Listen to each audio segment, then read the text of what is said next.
Mais de 100 deputados federais marcaram posição contrária à cassação do mandato de Deltan Dallagnol.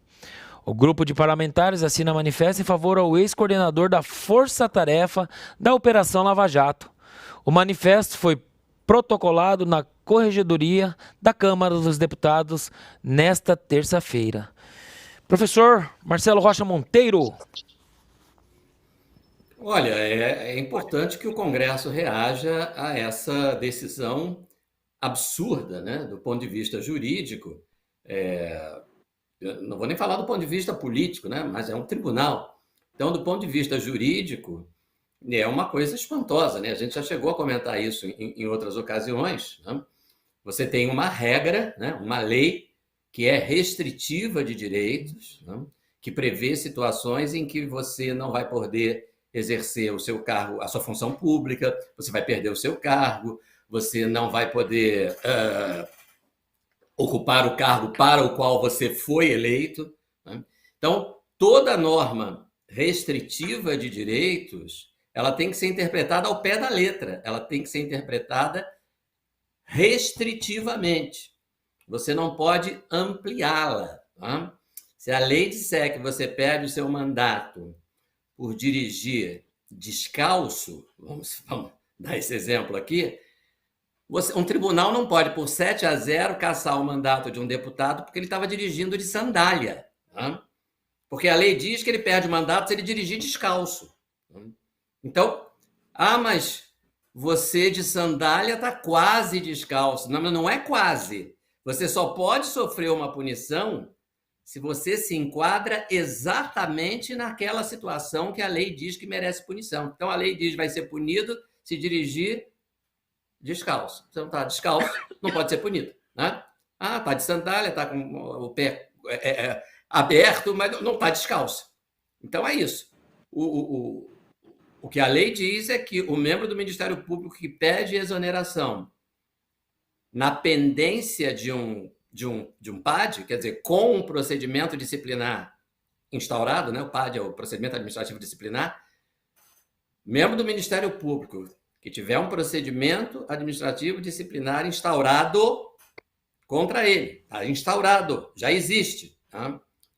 E ele pede exoneração para escapar da punição. Então, ele se torna inelegível. O Deltan não tinha nenhum procedimento instaurado contra ele. Mas tinham 15 pedidos de instauração. Não tinha nenhum procedimento instaurado. Uma coisa é alguém pedir para instaurarem um procedimento disciplinar contra mim, né? Eu também sou membro do Ministério Público.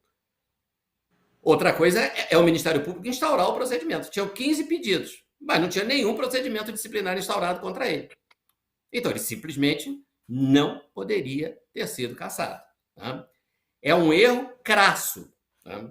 É um erro tão crasso, quer dizer, é erro que estudante de direito que comete esse erro numa prova é reprovado. É um erro tão crasso que chama a atenção que essa decisão tenha sido dada por unanimidade em 1 minuto e alguns segundos. Tá?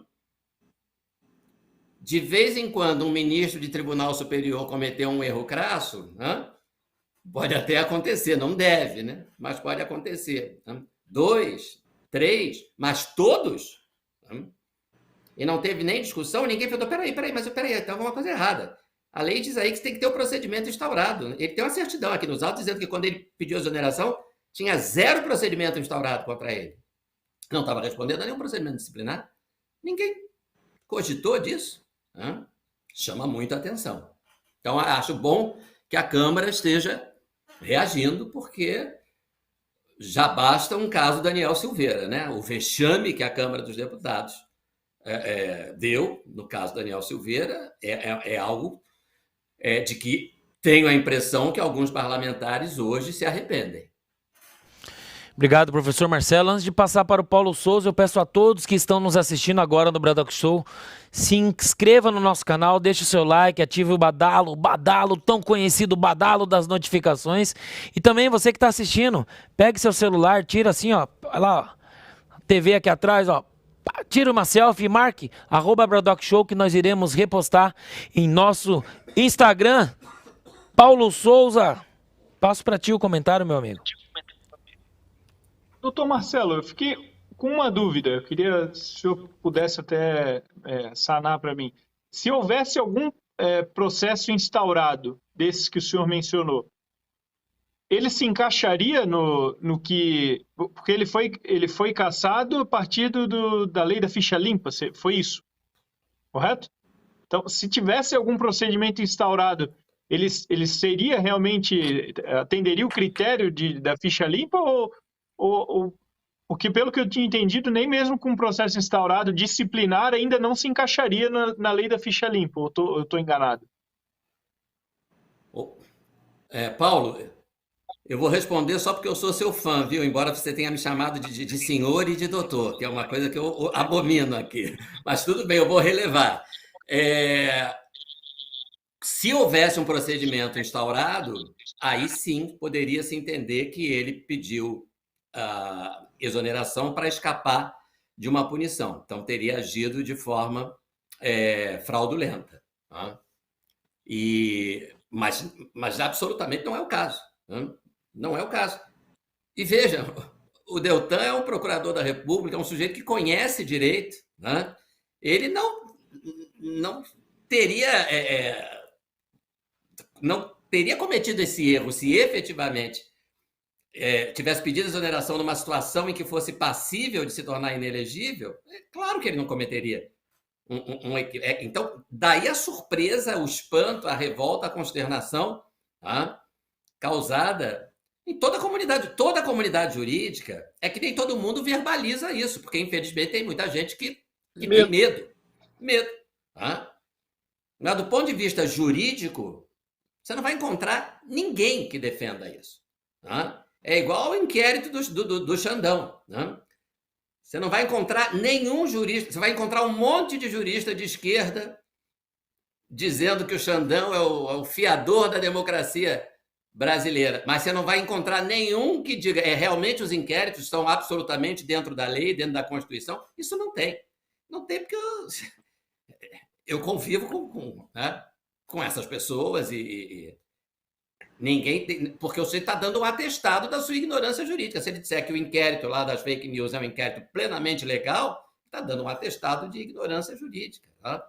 São décadas e décadas de juristas, principalmente de esquerda, porque tem muito jurista garantista de esquerda, dizendo o judiciário não pode exercer função de polícia, juiz não é polícia, juiz não é delegado, juiz não pode instaurar inquérito. E aí, de repente, a garantia para um réu ser julgado de forma neutra, equilibrada, é que o juiz não seja um policial nem um promotor. O juiz seja só juiz.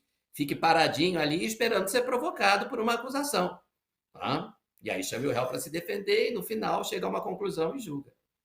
Mas tem muita gente calada por conveniência política e agora tem gente calada por medo também. Estamos sem seu áudio, Paulo. Sem o meu áudio? Voltou. Voltou? Sim. Ok.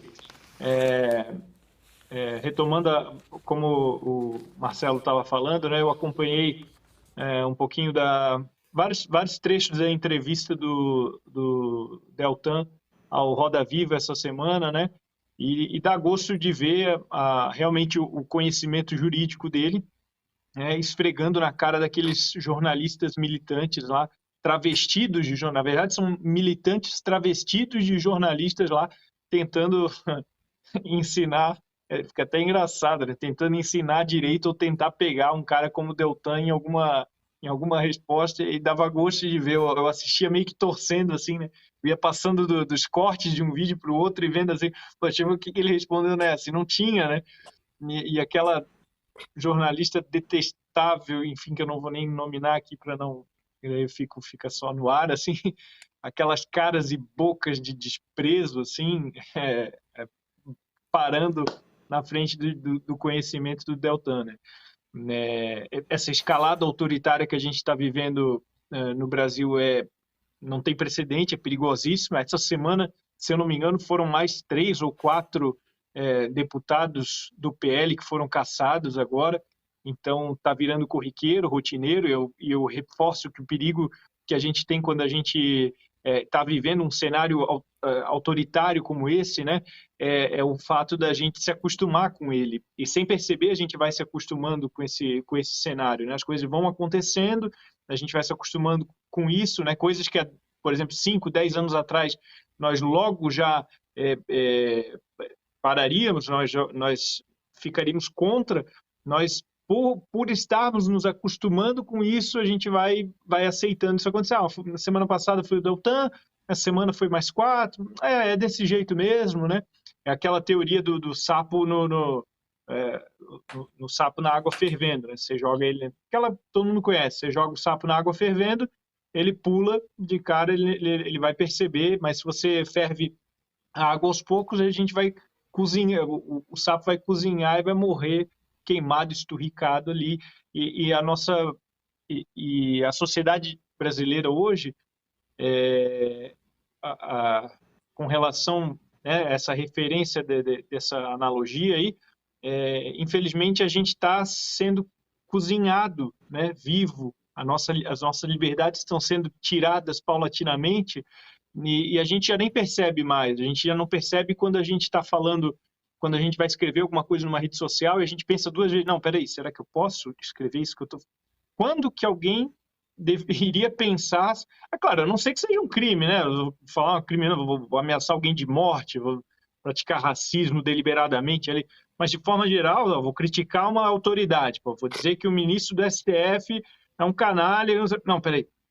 Será que eu posso falar isso aqui numa rede social? O que eu recebo de comentários, de retornos, por exemplo, no meu direct, de gente falando assim, poxa, eu queria poder compartilhar esse vídeo que você criou. Eu crio vídeos, eu recebo de várias pessoas, dezenas de pessoas, o feedback de que elas queriam poder compartilhar, mas elas têm medo do que vai acontecer, do que pode acontecer com elas. Eu falo com pessoas aqui nos Estados Unidos que elas pararam até mesmo de ajudar as pessoas no Brasil, de prestar ajuda, prestar apoio, porque elas estavam com medo de serem ligadas a isso que está se formando, esses inquéritos absurdos que estão se formando no Brasil.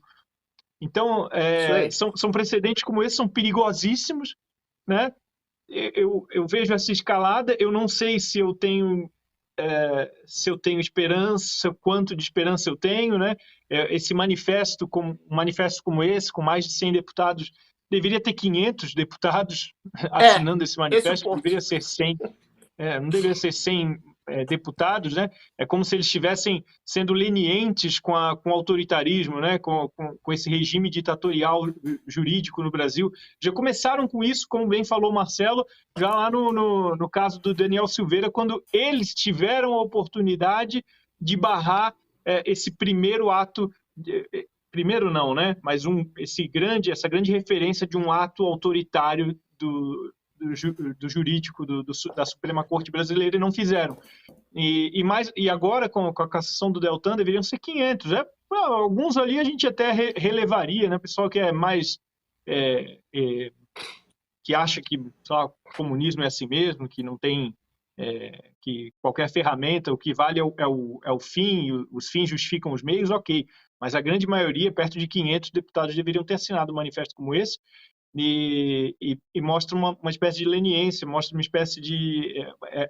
o legislativo baixando a cabeça para o judiciário, e eu não sei realmente o que pode acontecer futuramente, né? Eu não sei há quantos anos a Suprema Corte na Venezuela tirou completamente o poder do legislativo, eu não sei, sinceramente, eu não sei se isso pode ser que aconteça com a gente em breve, não sei qual o futuro que nos espera como nação, como sociedade, infelizmente. Parece que é de novo a mulher de bandido protegendo, né? Enquanto o alvo não for ela. Enquanto o alvo não for ela, eu vou protegendo o bandido.